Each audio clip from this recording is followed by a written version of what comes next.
You know guys, one of the most underrated WorldBox mods that has ever been released, that I have used in the background of almost every single one of my recent videos, and I've made one actual full video on it, the sandbox mod. And if you need a refresher on what it does, or if you're completely new to it, among many different things, it allows you to go directly into a subspecies, click on an icon, and add as many zeros as you want. Which is a power that I don't think anyone should be able to have, especially not me. Because today we are going to abuse the hell out of that power. For today, I'm going to make 12 islands and then put humans on every single one of them, but each island gets their own super OP power. And then of course, naturally, we're gonna have them fight to see who's gonna win. But you may be asking, where's all the islands?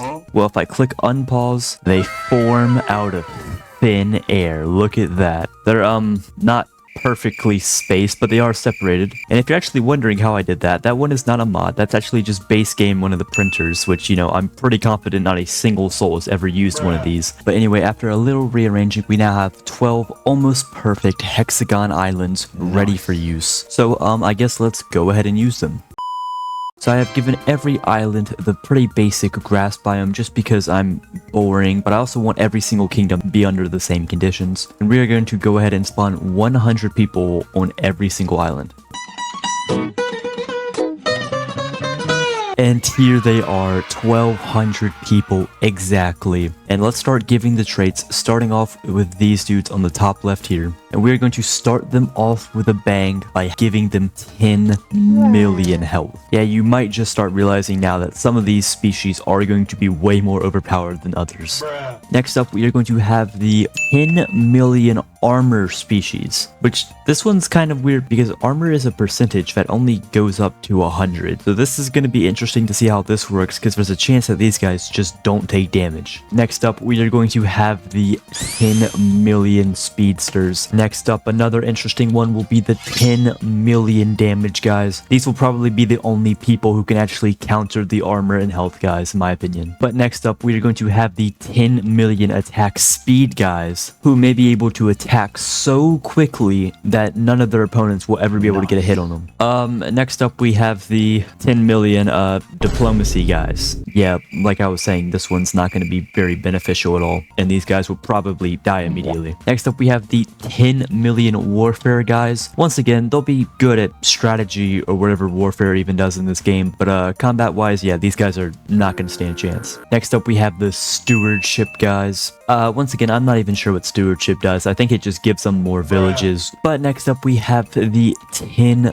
million intelligence guys, smarter than anyone else on the planet. But next up, we have another interesting one. We are going to have the immortals. By that I mean the lifespan of these creatures will be 10 million years. You know, this one could actually be useful in combat since they're kind of secluded over here in the bottom left corner, that if they avoid most of the fighting, they genuinely could just outlive everybody else. But anyway, next up is another very interesting one. We're going to go with the 10 million offspring and 10 million birth rate. But last and certainly not least, it's going to be kind of a different one because they are going to have very basic normal stats here. They're actually all extremely average and they're not really good at anything. But every single one of their chromosomes and genes has been replaced with the giant trait, which usually isn't possible because whenever you replace all of the genes with a certain trait, it usually just makes the rest of the stats terrible. But since you can manually edit them like I've done here, these guys will actually be pretty dang good. But with all of our species set and ready, we are going to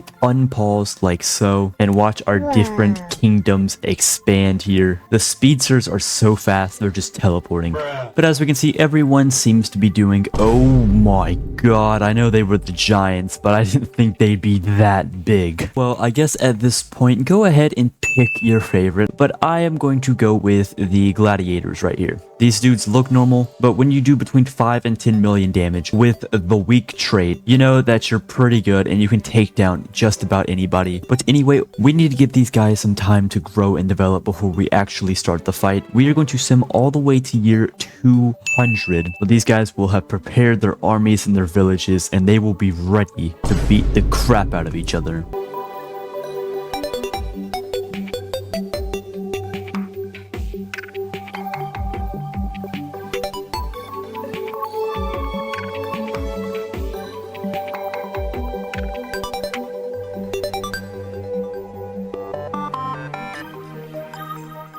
And here we are at year 200. I would say that all of our kingdoms have pretty much equally grown, except for, ironically, the freaks. They must have just freaked themselves to death with their insanely high amount of offspring and birth rate. But they must have just had so many kids at a certain point. There was a huge die-off, so that's honestly shocking right there, because I thought the population would be the only advantage they have, but now they just have nothing. I mean, somehow even the giants have been able to cram 180 people on here. I do feel bad about how they're supposed to fit into these houses though. And everyone else seems to be more or less the same. But as I've said, not all of these kingdoms are equally matched. So let us go ahead and stop wasting time and just see which kingdom exactly is going to come out on top. So we're going to grab Spite and spite the entire world. And now the war begins. Based on the population numbers here, it appears that the people with the biggest armies are unsurprisingly the gladiators, but also the politicians too, with 116 troops in this army right here. I could probably make like a metaphor out of this, but let's just ignore that for now and watch as the fighting ensues. I know for a fact my gladiators right here got everything on locks. Literally one of them is just swimming over to the other island so they can go kill stuff. And the speedsters have sent their super fast dudes outside of the boats into combat, and they're doing good damage to the politicians. And despite what I thought, the speedsters must be too fast or just not planning well ahead, because they are actually losing now. They got destroyed by the politicians. The only thing these guys have to their advantage is they have a ton of diplomacy, which doesn't even mean anything when you're already in an all-out conflict.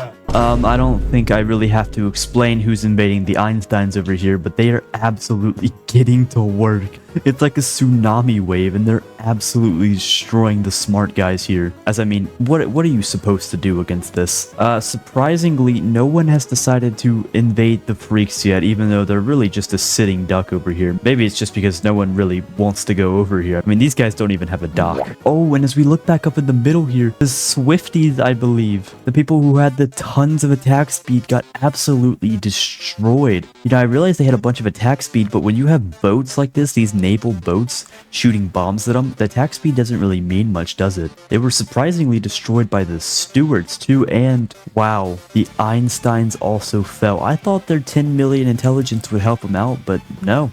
Not really at all. And oh my god, you guys see this? The Flintstones, the guys with 10 million health, are down to just 50 people because the gladiators launched an invasion on them. Even though these guys are quite literally almost untouchable on their own. When you have a 2-year-old here who does 2.5 million damage, it only takes a couple of hits to take one of these guys down. Oh, and the Freaks Kingdom fall, but do you see this? The capital of the Freaks, Flurrigan, has fallen in the... Wait, what? Hold up. Did the Freaks even fight, or did they just give up? Yeah, the village still has 28 people in it, and I have angry villagers on. I'm pretty sure the Freaks just surrendered. They didn't even put up a fight. I'm not gonna lie, I didn't even know you could do that in WorldBox. But this actually strengthens the Stuarts surprisingly, although since stewardship doesn't really do much. Yeah, they already lost the village too. These guys aren't very good, but they have 67 people.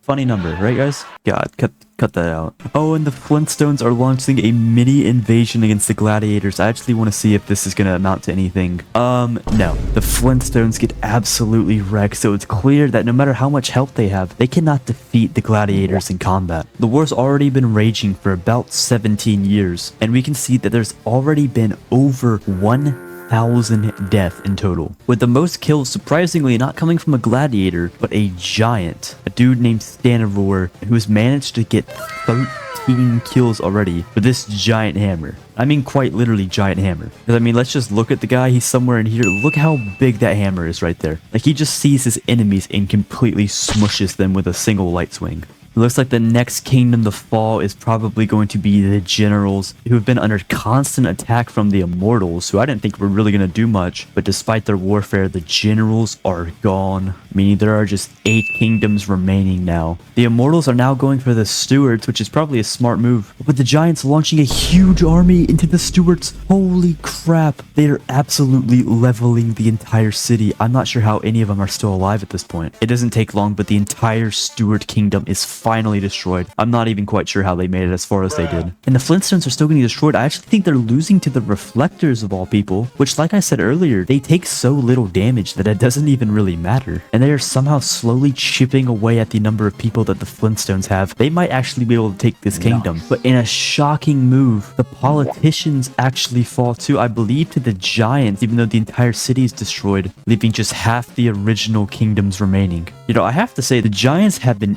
getting busy. They have invaded and destroyed like 4 separate kingdoms too. And oh no, the gladiators have unleashed their giant army onto the Flintstones, which it mostly gets repelled. But the Flintstones just have one dude left. It finally falls. The gladiators are down to just 27 people, but they can technically repopulate if they want to. The war's already been going on 67 years. God, why does that number keep showing up? But the Flintstones, who were probably the gladiators' biggest competition, are finally gone. But somehow the politicians returned on a different island? I didn't even know they could do that. Well, I feel this is hardly fair, but I'm sure someone will go take care of them in a minute. And you know, now that I'm kind of looking at all the stakes from afar here, the immortals, which I thought that immortality didn't really do you much good in a challenge like this, they really look like they're coming out on top here. And somehow the politicians' population has exploded to 60, and they're back in the game. Over 100 years has now passed in the war, and we're just waiting to see who's going to be the next kingdom to fall. Oh, a giant invasion has been launched against the politicians, and there they go. They didn't even destroy the whole city, so now the immortals kind of have a way into the rest of these kingdoms over here. But the gladiators, like I said, have actually regained their strength and are now very, very powerful. And the gladiators have even colonized their own city, the village of Cador, as you saw there, meaning that their numbers can actually get even stronger. And the immortals continue their colonization path, now having 4 separate islands under their control. They've even launched their own invasion against the giants as well, but this attack does not seem to be going very well as their population is